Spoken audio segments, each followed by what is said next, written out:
Okay, let's talk about cables.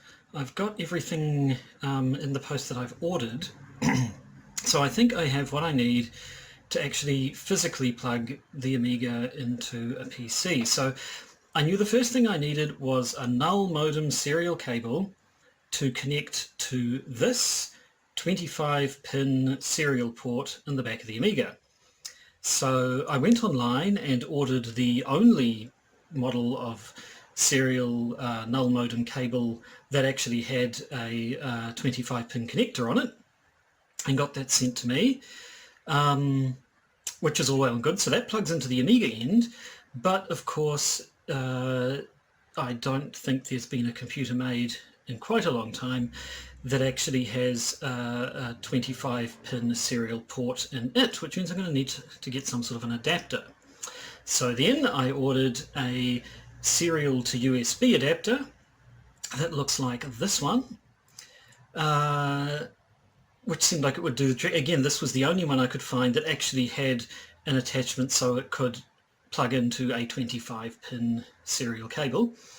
But then after I got that one, I then found that it's not supported on Windows 10, and that if you try to install the drivers, they don't like it, and you have to do a bunch of messing around. You have to sort of start in safe mode and turn off signature, the driver signing check or something, and do a bunch of messing around, which I wasn't super keen on doing.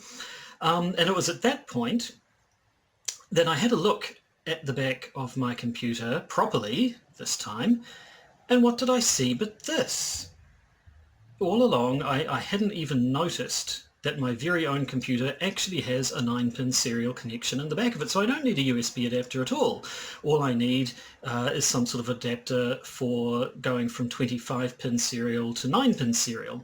So I then got this one, which is a damn sight cheaper than the USB one.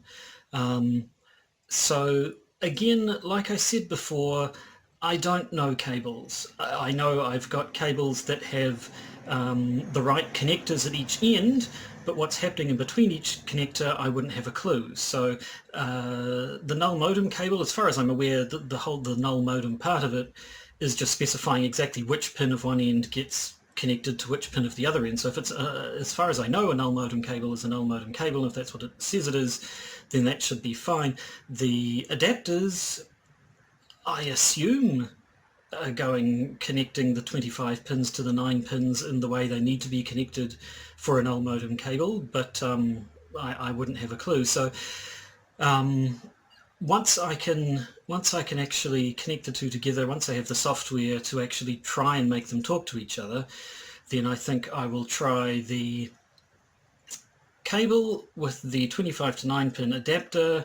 If that doesn't work, I'll try out installing the drivers for and using the serial to USB adapter. If that doesn't work, I actually had another look online and found another site that I hadn't seen before for some reason when I was first shopping around for cables that does have one that is a null modem serial cable. It even refers to itself as a data transfer cable that has 25 and 9 pin heads on each end. So if nothing else works, I'll look at spending a bit of money on one of those. So I think that we've got the hardware side of it down. So now we just need to sort out the software, including that elusive Amiga workbench disk. But that'll have to wait for another time.